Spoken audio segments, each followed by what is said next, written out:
ಆಗ್ಬೇಕು ಅಂತ ಅನ್ಕೊಂಡು ಸೆಲೆಕ್ಟ್ ಮಾಡಿದಂತ ಮೊದಲನೇ ಕತೆ ಎಲ್ರ ಕಾಲಿರುತ್ತೆ ಕಾಲ. ಸುಜಯ್ ಶಾಸ್ತ್ರಿ ಅವರು ಅದ್ರ ಹಿಂದೆ ಗುಬ್ಬಿ ಮೇಲೆ ಬ್ರಹ್ಮಾಸ್ತ್ರ ಅಂತ ಒಂದು ಸಿನಿಮಾ ಮಾಡಿದ್ರು ರಾಜ್ ಬಿ ಶೆಟ್ಟಿ ಅವ್ರ ಜೊತೆ.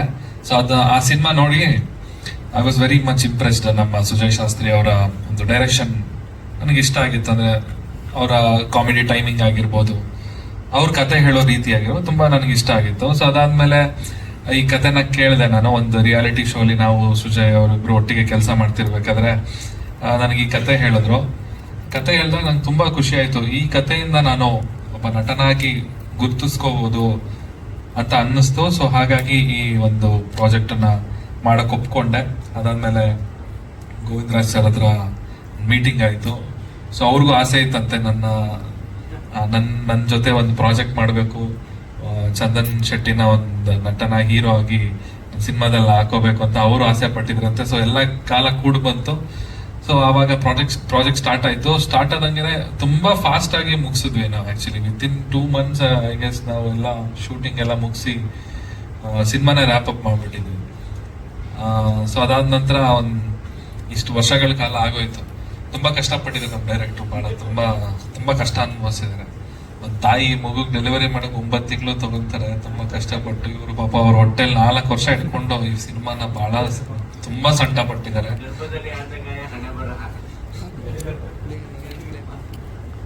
ಸೊ ಅವ್ರಿಗೆ ದೇವರು ಈ ಏಪ್ರಿಲ್ 17ನೇ ತಾರೀಕು ಡೆಲಿವರಿ ಡೇಟ್ ಕೊಟ್ಟರು.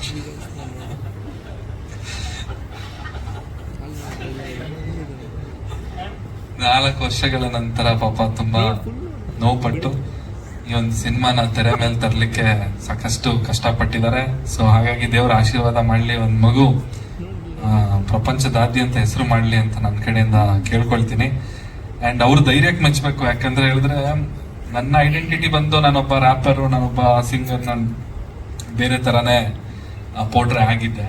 ಸೊ ಅವನ್ನ ಕರ್ಕೊಂಡ್ ಬಂದು ಸಿನಿಮಾದಲ್ಲಿ ಈ ತರ ಒಂದು ಕ್ಯಾರೆಕ್ಟರ್ ಅಲ್ಲ, ಹಿಂದೆ ಪೋಸ್ಟರ್ ನೋಡಿದ್ರೆ ನನಗೆ ನಾನಾ ಇದು ಅಂತ ಒಂದ್ಸಲ ಯೋಚನೆ ಮಾಡ್ತೀನಿ. ಸಡನ್ ಆಗಿ ಗಾಬರಿ ಆಗುತ್ತೆ ನನಗೆ. ಸೊ ಆ ಧೈರ್ಯ ಅಂಡ್ ನಾನು ಅವ್ರ ಡೈರೆಕ್ಷನ್ ಅಲ್ಲಿ ಚೆನ್ನಾಗಿ ಆಕ್ಟ್ ಮಾಡಿದೀನಿ ಅಂತ ಭಾವಿಸಿದೀನಿ. And thank you so much. ಇನ್ನ ನಮ್ಮ ಸಿನಿಮಾ ಪ್ರೇಕ್ಷಕರು ಸಿನಿಮಾ ನೋಡಿ ನಾನು ಒಪ್ಕೊಂಡ್ರೆ ತುಂಬಾ ಖುಷಿ ಆಗುತ್ತೆ. ಇನ್ನೊಂದ್ 2-3 ಸಿನಿಮಾ ಮಾಡಕ್ ಧೈರ್ಯ ಬರುತ್ತೆ. ಏನಿದೆಯಾ ಸರ್ ಆಕ್ಟಿಂಗ್ ಇದೆ ಸರ್. ನನ್ನ ಡೈರೆಕ್ಟರ್ ಫ್ರೆಂಡ್ಸ್ ಗಳ ಹತ್ರ ತಗೊಂಡೆ. ಅಂದ್ರೆ ಆಕ್ಟರ್ ಫ್ರೆಂಡ್ಸ್ ಹತ್ರ ಅಷ್ಟಾಗಿ ನಾನೇನು ಕೇಳಕ್ ಹೋಗಿಲ್ಲ. ಡೈರೆಕ್ಟರ್ಗಳ ಹತ್ರ ನಮ್ಮ ಚೇತನ್ ಕುಮಾರ್ ಮತ್ತೆ ಇನ್ನೊಂದಿಬ್ರು ಫ್ರೆಂಡ್ಸ್ ಇದ್ದಾರೆ. ಸೊ ಅವ್ರ ಹತ್ರ ಎಲ್ಲ ಕೇಳಿ ತಿಳ್ಕೊಂಡು ಮತ್ತೆ ಒಂದಷ್ಟು ನನಗೆ ರೆಫರೆನ್ಸ್ಗಳು ತೋರಿಸಿದ್ದು ಅಂಬರೀಶ್ ಸರ್ದೇ ರೆಫರೆನ್ಸ್ ತೋರಿಸಿದ್ರು ನನಗೆ. ಹಳೆ ಕಾಲದ ಸಿನಿಮಾಗಳು ಅವ್ರದ್ದು. ಸೊ ಈ ರೀತಿ ಇರಬೇಕು, ನಿಮ್ ವಾಕಿಂಗ್ ಸ್ಟೈಲ್ ಹಿಂಗ್ ಇರಬೇಕು, ನಿಮ್ ಬಾಡಿ ಲ್ಯಾಂಗ್ವೇಜ್ ಹಿಂಗ್ ಇರ್ಬೇಕು, ಹಿಂಗೆ ಮೇಂಟೈನ್ ಮಾಡ್ಬೇಕು ಅಂತ.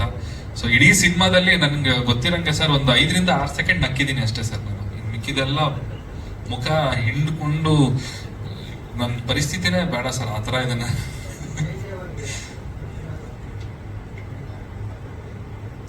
ಸರ್ ಆಲ್ಮೋಸ್ಟ್ ಆ ಟೈಮಲ್ಲಿ ಒಂದ್ ಸ್ವಲ್ಪ ವೆಯ್ಟ್ ಪುಟ್ ಆನ್ ಆಗಿದೆ. 80